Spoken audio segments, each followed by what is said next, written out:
Hello बच्चों, let's see this question. The question says, which of the following statements about nitrification is correct? तो question में हमें 4 statement दिए हैं A, B, C and D nitrification के बारे में। तो इसमें से जो करेक्ट स्टेटमेंट है वो हमें सेलेक्ट करना है। तो क्वेश्चन के लिए जो हमारा की कॉन्सेप्ट रहेगा,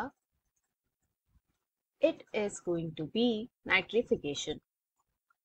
तो पहले हम इस प्रोसीजर को समझेंगे, आखिर इसमें होता क्या है, and then we will come to the statements in the question. तो ये जो है एक easy question है। तो नाइट्रिफिकेशन जो रिएक्शन है ये एक पार्ट है ऑफ द नाइट्रोजन साइकिल। तो यहाँ से आगे हम नाइट्रोजन को N2 के फॉर्म में रिप्रेजेंट करेंगे। तो नाइट्रिफिकेशन में बेसिकली होता क्या है, इसमें जो रेड्यूस्ड नाइट्रोजन कंपाउंड्स हैं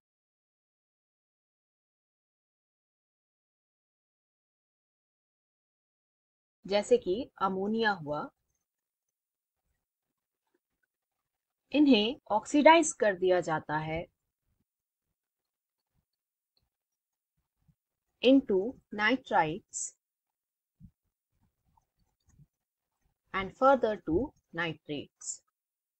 तो ये जो रिएक्शन होती है इसे कहा जाता है नाइट्रिफिकेशन। एंड इस रिएक्शन की यदि हम एनर्जी को देखें तो इस रिएक्शन में एनर्जी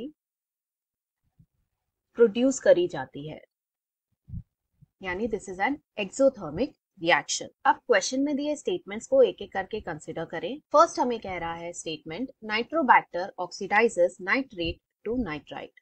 तो ये स्टेटमेंट जो है इनकरेक्ट है, बिकॉज नाइट्रेट का जो नाइट्राइट में कन्वर्जन है ये ऑक्सीडेशन नहीं, ये रिडक्शन रिएक्शन है।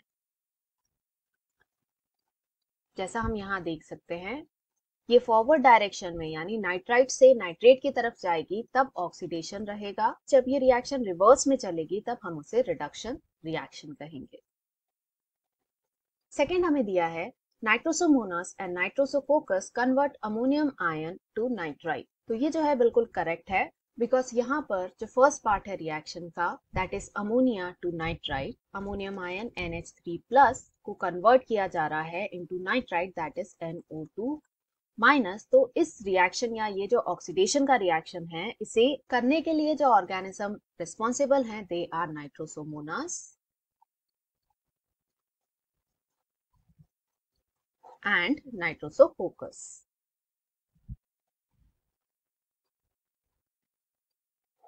यानी this statement is correct. Third हमें दिया है, nitrification reaction are energy consuming reaction. तो ये इनकरेक्ट है, बिकॉज हमने यहाँ देखा कि इसमें एनर्जी प्रोड्यूस होती है, कंज्यूम नहीं। फोर्थ है, heterotrophic plants are more directly dependent on the nitrifying bacteria for usable nitrogen than autotrophic plant. तो सबसे पहले हम देखेंगे कि हेटेरोट्रोपिक एंड ऑटोट्रोपिक क्या होते हैं। तो हेटेरोट्रोपिक प्लांट्स वो प्लांट्स होते हैं जो कि दूसरे ऑर्गेनिजम्स पे, जैसे कि पैरासाइट्स एक्सेट्रा, इन पे डिपेंड करते हैं फॉर देयर न्यूट्रिशन, एंड ये अपना जो नाइट्रोजन का रिक्वायरमेंट है उसे भी इनके थ्रू फुलफिल कर लेते हैं।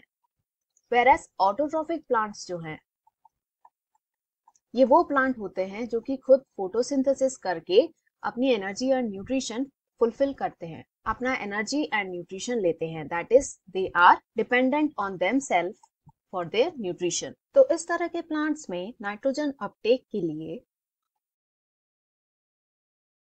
कोई सेल्फ मैकेनिज्म नहीं होता, they are unable to uptake the atmospheric nitrogen. तो इसलिए इनको डिपेंड होना पड़ता है ऑन द नाइट्रीफाइंग बैक्टीरिया, जो कि एटमॉस्फेरिक नाइट्रोजन को कंज्यूमेबल फॉर्म में कन्वर्ट करके इन ऑटोट्रॉप्स को सप्लाई कर सके। यानी ये स्टेटमेंट भी इनकरेक्ट हुआ, बिकॉज जो ऑटोट्रॉप्स हैं वो ज्यादा डिपेंड करते हैं ऑन द नाइट्रीफाइंग बैक्टीरिया। तो क्वेश्चन में हमसे पूछा था कि करेक्ट स्टेटमेंट क्या है, तो the correct statement is option B, that is nitrosomonas and nitrosococcus convert ammonium ions to nitrite. Hope you understood it well. Best of luck.